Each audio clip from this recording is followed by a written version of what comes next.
If you're an institution, if you're a school or whatever, and you're like, oh, I have to make sure that I have, like real students posting for me 10 years ago, like that was the big thing in social is like, I need authentic voices. I need students telling stories. I need all these things. And then now we come full circle and it's like, well, okay, agencies are actually producing fake influencers that are pushing a brand or that are pushing an idea or whatever. And these are agencies, these aren't individuals.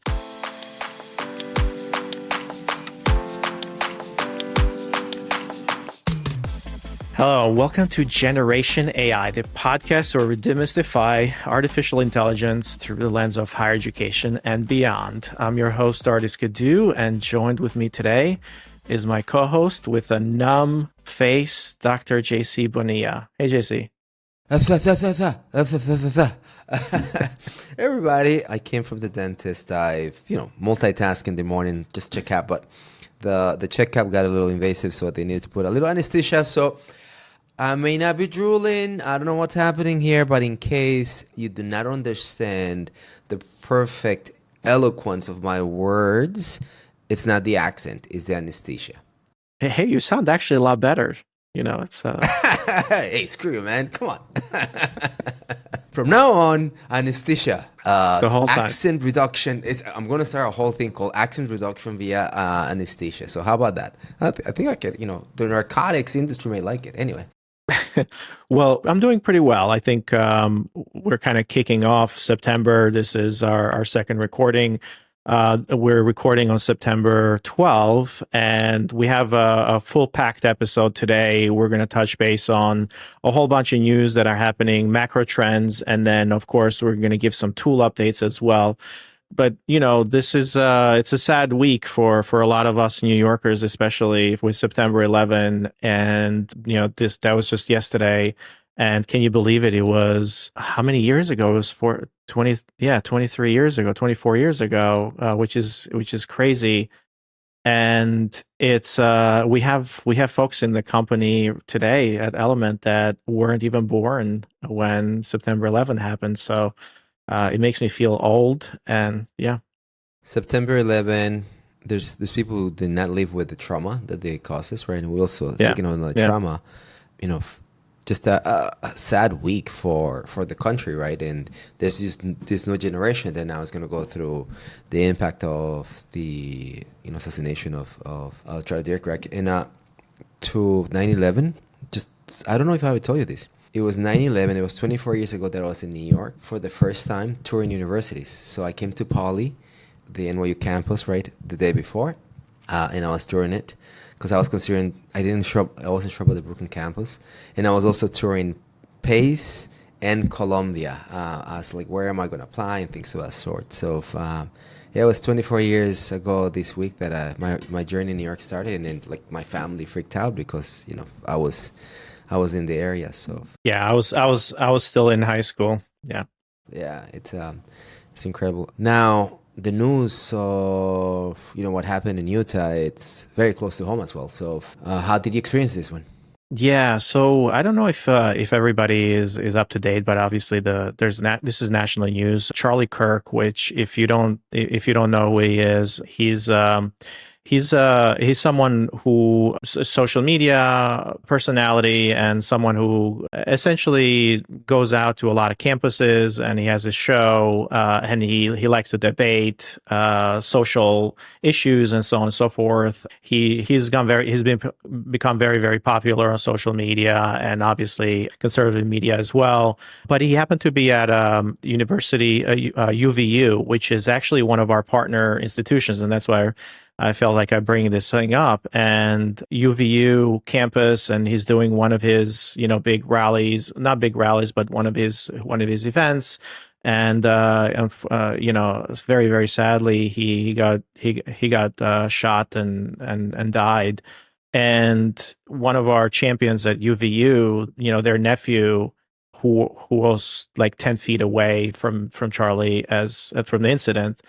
So it's very sad. So they're closed down the campus. I mean, I don't know, how do you manage this crisis communications and how do you manage this for an institution? But this is a very sad, very sad week. Obviously, September 11th, but then, the assassination of Charlie is also very, very sad if because he represented a lot of different things and kind of the youth and the thought leadership and kind of the challenging and talking about social issues and so on and so forth. So, as a Costa Rican American, sometimes I make sure that I divide between what happens here in our country in the U.S. versus global affairs. The situation with Charlie, it's populating the discourse in multiple of the channels I follow abroad, right? So from my Costa Rican network, it's inundating my social media. It's very interesting how it's going cross-boundary. I can never equate things with 9/11. I think that's just another very sad situation itself, but it's sad, right? It's sad how this trauma that we lived 24 years ago with what we're living with today, irrespective of the position that you come from, this is a situation, to your point about how do you manage this? And it's just like everybody, from the point of view of what we're trying to do in thought leadership and generation AI and whatnot, let's do things differently. The country, the world, we need to do things differently. Where we are today is incredible, sad, and unacceptable. So our respect and love for, of course, everyone who's been impacted by this, our partners, of course, the Kirk family. But this is just intolerable and unacceptable. Very, very sad. I agree. So we'll leave it at that.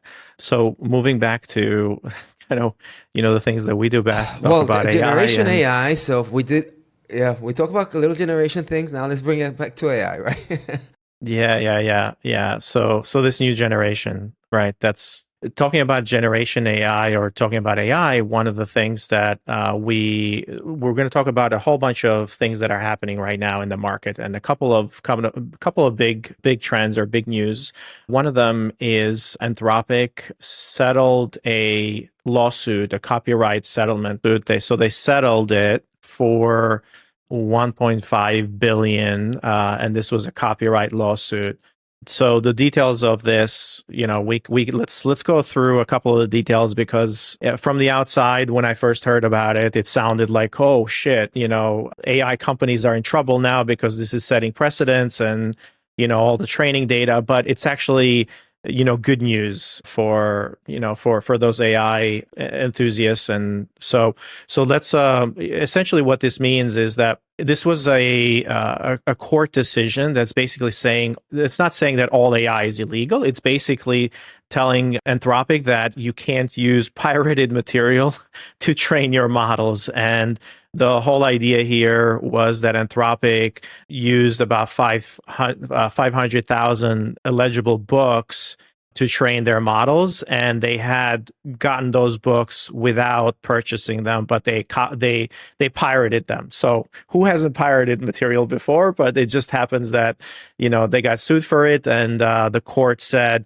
nope, you can't pirate that stuff. You have to buy it but you can still train your stuff. You can still buy a book. You can rip out the spine, and then you can train your models, and that's that's protected under the copyright, and that's fair use. That's considered fair use, but you actually have to buy the thing in order to do it. And this was a big one because it was roughly about $3,000 per book after fees and admin costs, right? So that's why the sum was so large, 1.5 billion. Yeah. So to recap, right, everybody, remember, these frontier models need gigantic amount of data to be trained, and one of the training infrastructure levers was consuming books. As Artis mentioned, the ruling indicates that it's perfectly legal for a frontier model to use books to train its capabilities. It's just that the book acquisition needs to be according to the law, right? So you need to buy the book. You cannot just basically download it without permission and things of that sort and ingest it. So, by the way, from that 500, apparently there's a number that it was about 7 million books that were ingested, but 500,000 of them do not follow the right practice of acquisition, artists. And it signals the cost of training, the cost of building infrastructure. And that's why I actually I agree with you that this is not that bad news. If Anthropic was where they were maybe 3 years ago as an organization that is not worth $150 billion, right, it would have basically killed them. But this is something that is a lot of money, However, for the sizes of these, frontier model organizations, it's not a problem. So we'll see the repercussions and the knock-on effects of this because there are multiple lawsuits and other ones. But now the precedent, because the class lawsuit, the precedent it's here, and it should basically unlock a lot of these fights of what's legal and not illegal and how to come and settle. Yeah, I mean it's kind of the first mega settlement in an AI copyright war, but obviously there's a whole bunch of other things with like OpenAI and Meta and others, New York Times and so on and so forth. So this is basically just going down to copyright. It's like, hey, you can't just train on copyrighted material. You have to buy it, but you can still train on it. You just have to buy it. That's all. Speaking of the cost of infrastructure, right? Did you make a ton of money with your investments because you follow AI infrastructure and you may have some news there, right? Yeah. Yeah, this is incredible. So, what's happening is yesterday or the day before, Oracle announced their earnings and their stock shot up Tuesday the night. So as of right now, Oracle's stock is up 36%, right? After its September 10th. It went from trading at like that 240, 250, and then just shoots up to like 340, like $100 on the base of incredible jump. Why are we talking about Oracle now? Like what? Okay, well, this is not a financial trading tips. Hopefully, artist, did you it is not. It is not a financial trading. No. I don't know. I probably have Oracle as part of indexes and things like that. So essentially what happened here is that they announced that OpenAI has committed $300 billion as one of their big deals. So everybody got very, very excited about how much infrastructure spending is happening, and Oracle has landed a really, really huge contract, $300 billion from OpenAI here. So everybody got really excited. Essentially, the demand or why this is driving demand is that infrastructure there's still a big boom in infrastructure. So there is app explosion that's happening. So Oracle has this low cost, secure cloud. They're building a lot of infrastructure for a lot of this AI labs, from XAI to OpenAI to others, and it's really interesting in terms of how we're seeing, like, everybody, all the analysts and everybody that said, well, things are slowing down. It's like, no. Based on this commitments, things are actually accelerating, and Oracle has been obviously is a winner in this regard, but they are the ones who are pulling together. Like, if you think about it, they're the shovels, right? They're building the shovels in the AI gold rush, right? So they're hosting the compute for OpenAI, XAI, Meta, Google Gemini. So they're doing a lot of that work, and they're the infrastructure company behind a lot of those model companies and AI labs. Yeah, look, it's just an interesting signal, right? Outside Oracle, the generalized point that we need to double down is the infrastructure supercycle in AI. It's been rewarded, has been rewarded, and it continues to be rewarded. So not only, as we speak a lot in this show, right? The models are getting more capable and faster. Agents are doing incredible things, but infrastructure, it's a backbone, and the rewards are there. So interesting. We'll continue to monitor that. And if you're still thinking of buying AI-friendly stocks, keep on going, because there may be some more rewards there. But do not take my advice. I am not a financial investor. We have to put that disclaimer in there for sure. If your thesis has been AI, for sure, this is a really, really good news for that. And things aren't slowing down, right? This is just the start. So all the infrastructure that's being put in, you can see then NVIDIA with their chips, you can see how that's going to be playing. And then it goes up the layer, right? Then the AI labs like XAI, Meta, OpenAI, Google, then the application layer, right? So you have this 4 different layers, but there's huge deployments of this, and things are accelerating for sure. So transitioning to how these agentic workflows are happening, one of the news items that we have in here, kind of transitioning from really, really big kind of market trends to something very, very actionable. This week, OpenAI, they added full MCP tool support in their ChatGPT developer mode. So, and if you have ChatGPT, now you can connect to any MCP server, remote MCP server, which is very, very interesting. And this opens up a whole bunch of use cases if you've been using ChatGPT for the past, or if that's your default kind of AI assistant, adding MCP allows you to connect to different systems. You had the capability to add connectors before, but it was like a smaller subset list. Now you can add any MCP connector. We've talked about MCP in the past, and for those of you who don't know what MCP is, it's kind of this. Think about it as a USB for AI agents and AI assistants to kind of connect to each other or to other systems. So it's a protocol, and a lot of companies and a lot of tools and SaaS products, and rather than exposing their APIs, now they're exposing and they're having MCP servers, so agents can communicate with them. And it makes things a lot more autonomous. It makes things a lot more connected. So now you can reach out and connect to a lot more systems in ChatGPT. So that was, that was something that was welcome, because we internally here at Element, we use ChatGPT quite a bit. And sometimes it's like, well, wouldn't it be really, really nice if it can connect to X, right? And that service has an MCP server.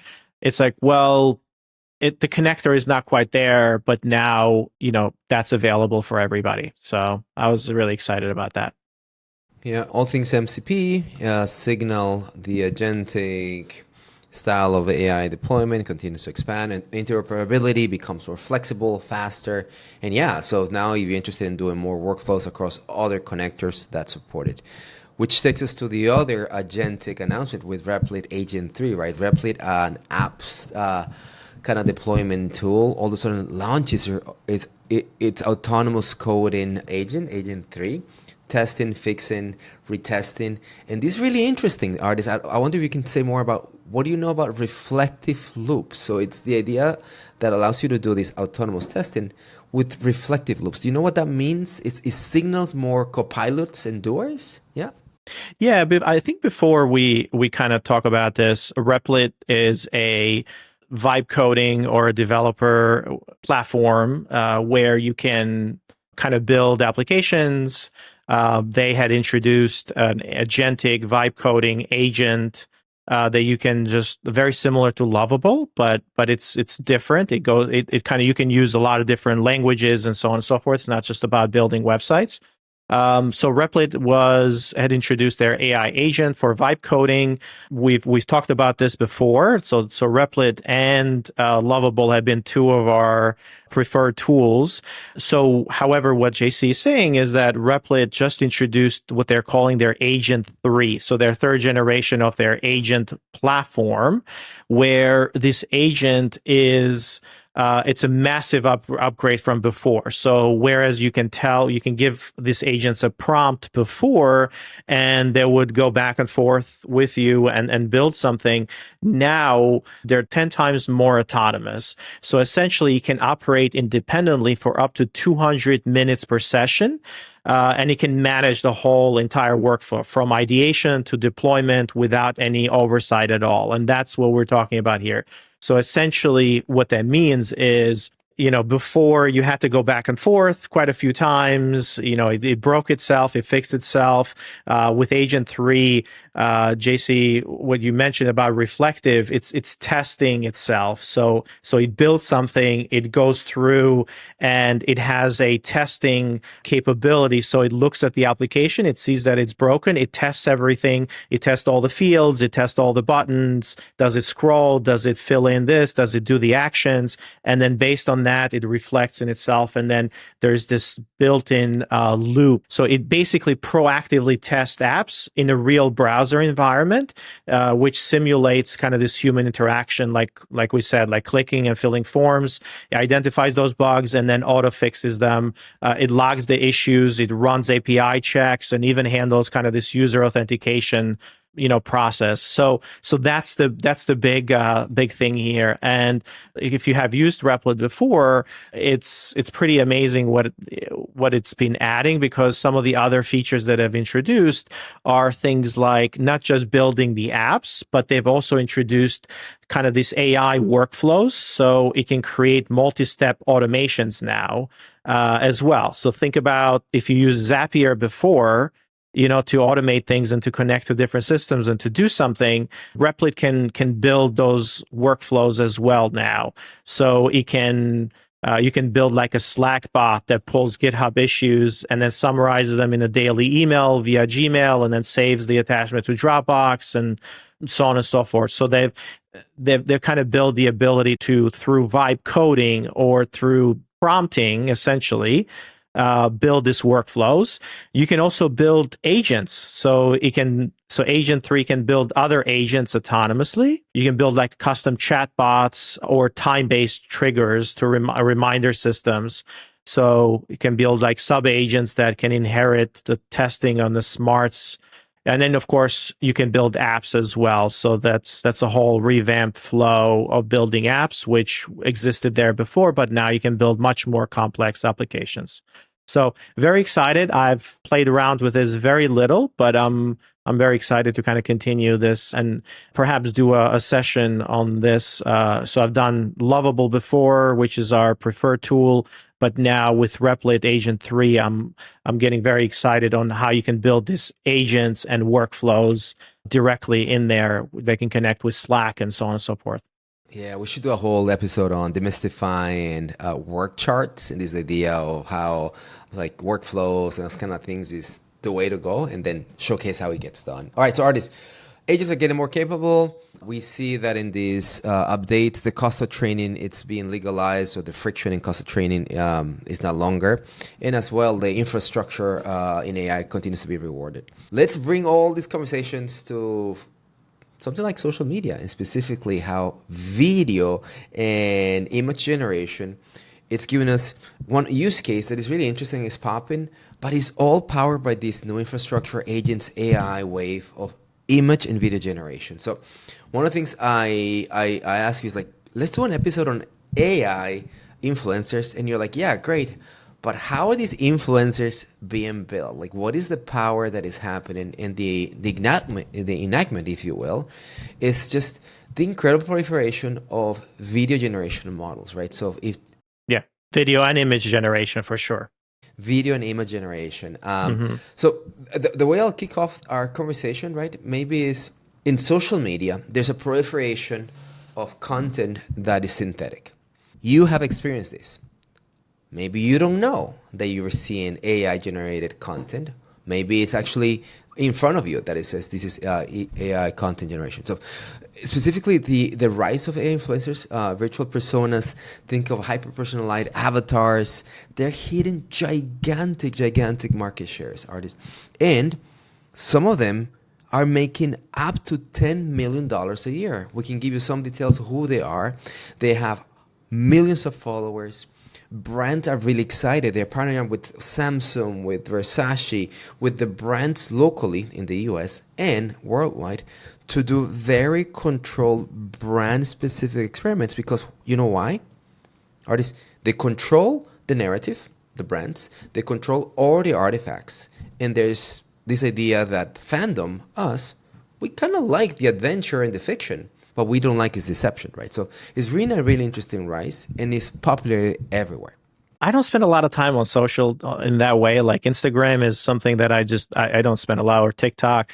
Like I spent zero time on TikTok, by the way. So you don't know about Lu of Magalu? No. From Brazil, or Lee Michela? You don't know? Oh, come on, you haven't seen. No, I have no idea who these people are. No idea. Why would I care? Because Lu Magalu. But we are talking about Generation AI here, and Lu Magalu has 7 million followers. And how do you build that following base, right? And then how do you turn that into commercialization? It's a different conversation, but it's what is powering this, right? Lil Michela, and by the way, Lu Magalu is just a fictional character, originally in Brazil, but obviously what you have in all this machinery, same thing for Lil Michela with almost 3 million followers on Instagram.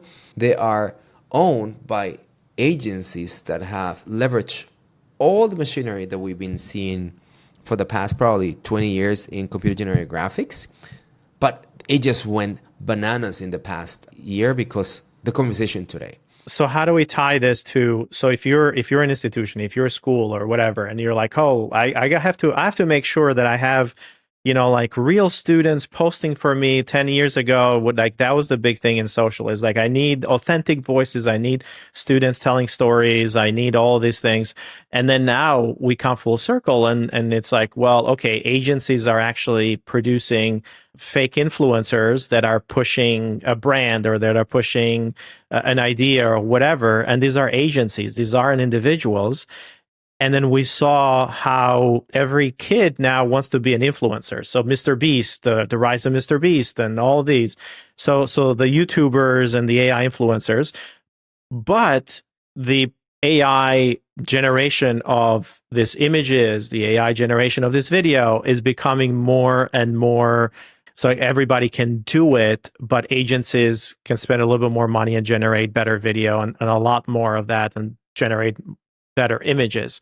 So one of the things to tie this back on, I know that this is very interesting to you because, that's kind of your world, the social media and focusing, but I want to take more of a model approach and say, go very practical in here. And just like we said with Replit and just like we talked about MCP with ChatGPT, there are two models that are super impressive and two tools that are super impressive that kind of are powering a lot of it. One of them was released not too long, like last week, and I'm not saying that it was powering, but basically image editing and doing anything with images just by prompting it was essentially, reinvented last week when Google announced and dropped what they call their Nano Banana image model.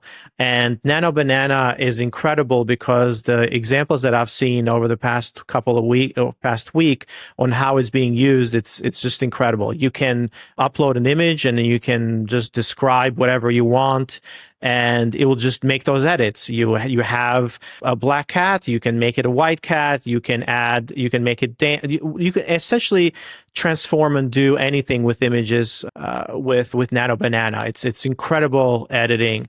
And what a lot of folks are doing is they are using Nano Banana to have beginning frames, end frames, middle frames, and keep character consistency and produce a lot of this content to kind of merge brands together, to merge, let's say, a model and then have them wear the clothes or have them be in different environments and so on and so forth. So you can use Nano Banana to essentially make sure that you have your students, and then you can put those students now in different situations. You can change, if they're wearing a 2023 t-shirt, you can say, hey, let's update this t-shirts. I really love this image. Let's update this image to reflect 2025 or 2026 graduation or whatever. So those are capabilities that you can do with Nano Banana. But in addition to that, one of the things that we talked about before is Google's VO3 model. And Google's VO3, it's one of the best models for video and essentially has won the video model for the past, 6 months now. And its ability to essentially generate voice along with the video. So that's why you're seeing so much social content being produced with it. And what they did recently, as of September 8th, they made that about 50% cheaper, the model. So now you can generate it.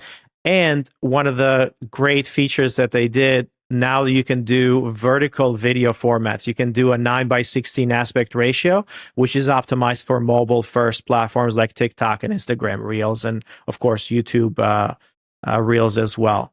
And of course, they also upgraded it. So now you can output 1080p HD output as the standard. So essentially, this becomes your de facto video generation for social if you want to be an AI influencer. I don't know if that makes sense. Does that make sense?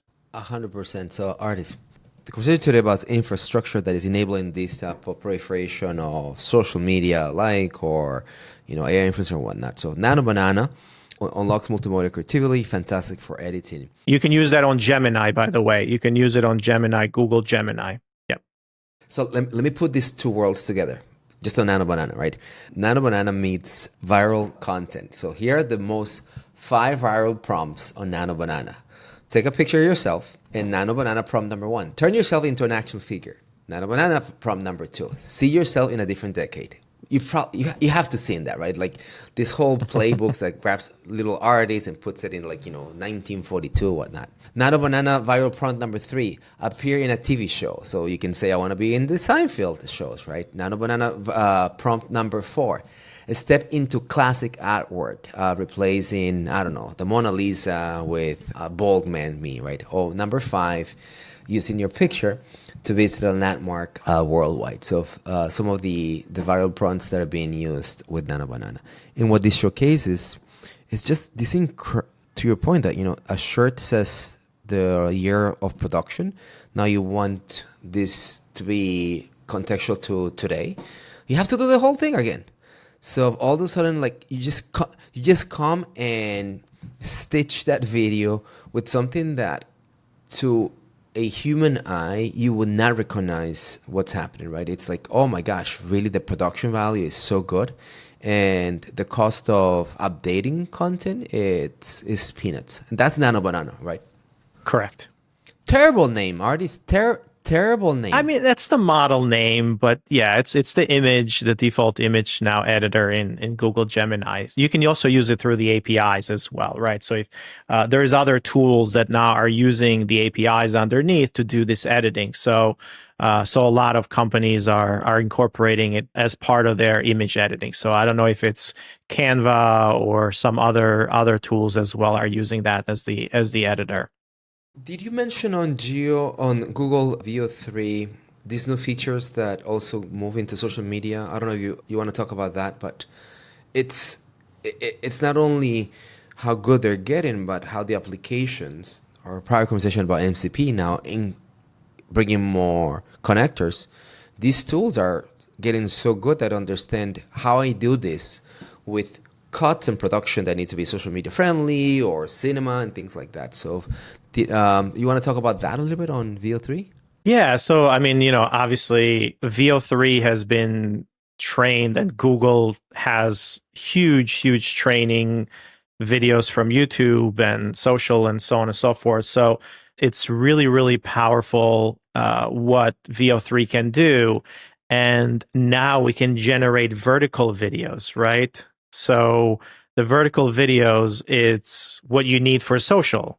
Whereas before it was doing the horizontal videos, the 16:9, now it's doing 9:16. And it understands you can do a selfie, you can do different positions, the lighting, everything. Everything is kind of top notch in there specifically. So I don't know if that makes sense. Of course, exactly a year ago, artists. I mean, a year ago, I was sitting down in boardrooms where the top 100 brands in the world were looking at the agency that I was working at because we were the best at making vertical video formats. Literally, authentic, crap that you would do, but just, you do it in phone native type of format. That's what it looks like. And yeah, social media favors that, and actually what was happening then, I don't know how it's evolved, is that it gave you more relevance or organic points if it was native for the format that TikToks of the world like. So vertical was king. So the ability just to do that, it just keeps on. This is where AI is so exciting. Keeps on making these foundational distinctive pillars that makes creative work, humans. I specialize in this, and now no, AI can do it. Obviously, for a fraction of the cost, and the time to production, it's a nanosecond. It's so incredible. So as simple as it sounds, that's gigantic for the sector, right? And brands will eat this up, or consumers will eat this up. Correct. Yeah, and it's really interesting for brands because they can now do what we have been pushing for: personalization or micro audiences.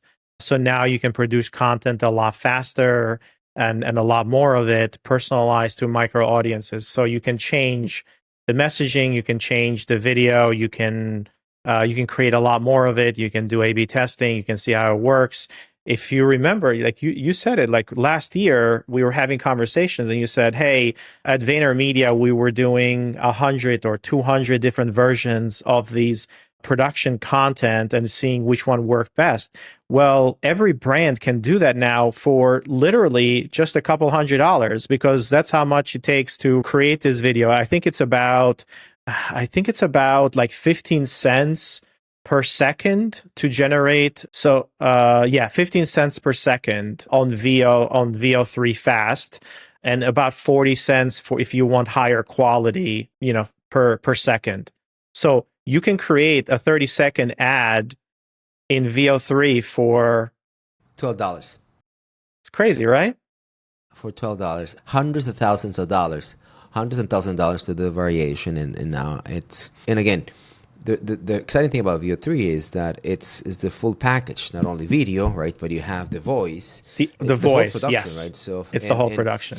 Yep. And I haven't gone deeper into these video models, but as I understand, the storyboarding behind the scenes, all these kind of canvassing that allows the production to be interactive and prove it. Like think about the rounds to produce a video that also being coded in the infrastructure here. So it's really doing marvelous here.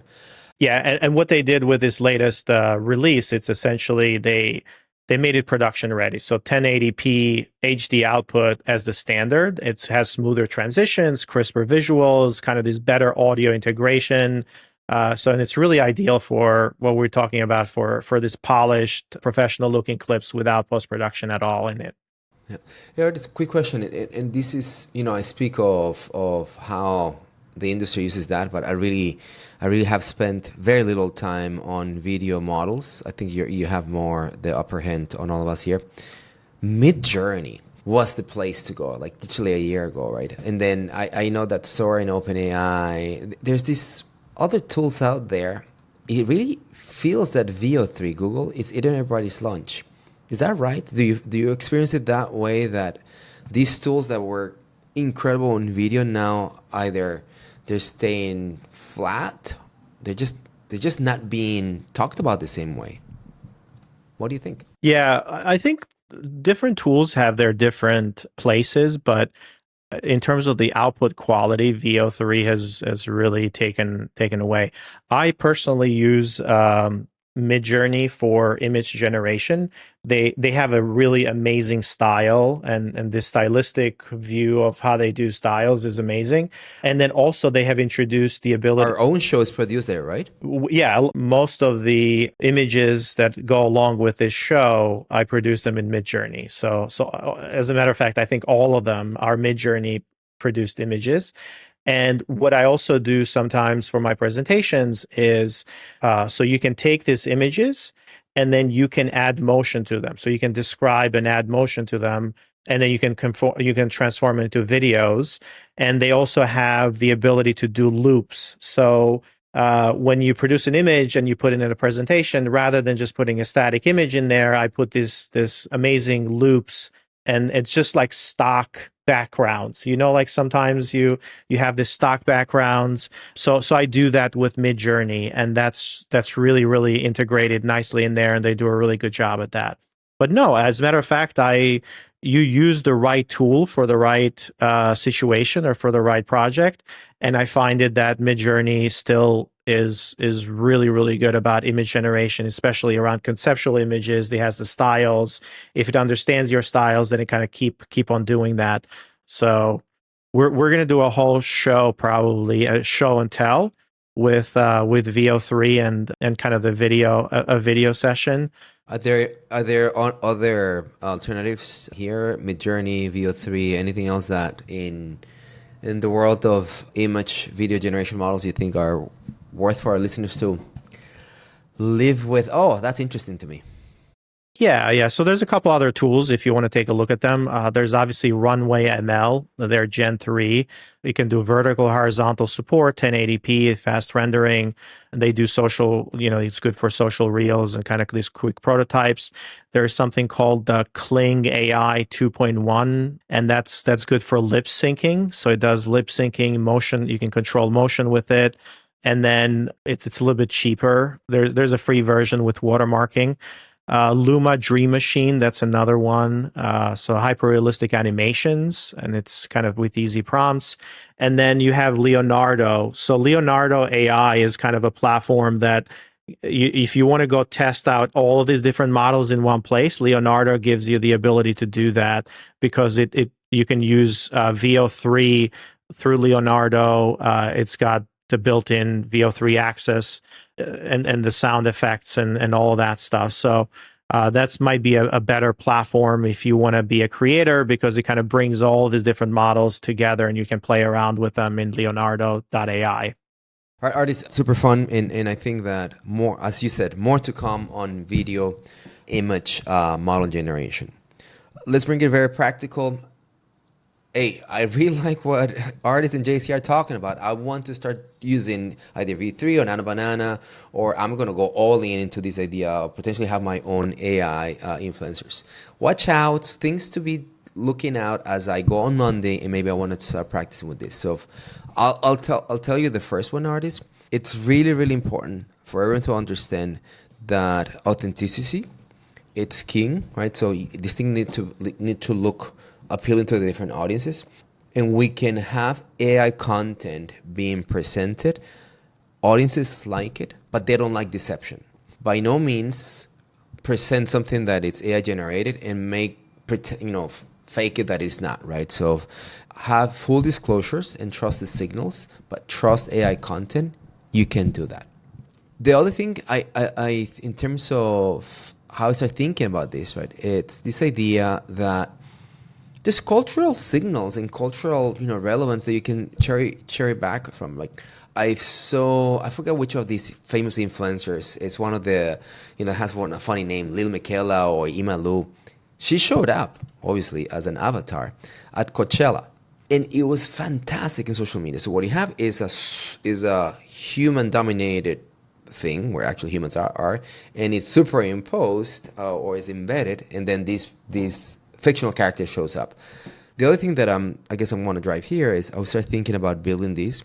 The human and creative, the human and AI collaborating, it's a thing. So I think that schools or brands, even us, can start basically experimenting with that and see how the brand, yeah.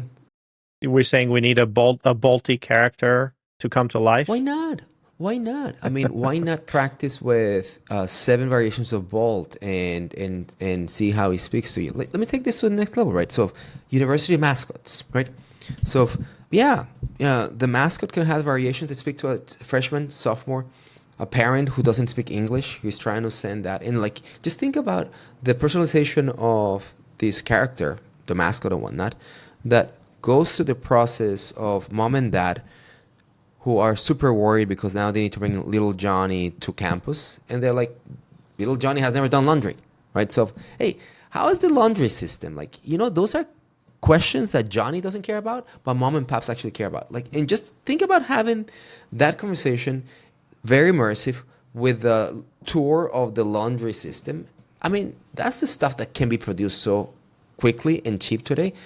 But a year ago, it would have cost us $100,000 to do a tour of the laundry room and on campus. So no one would have done that.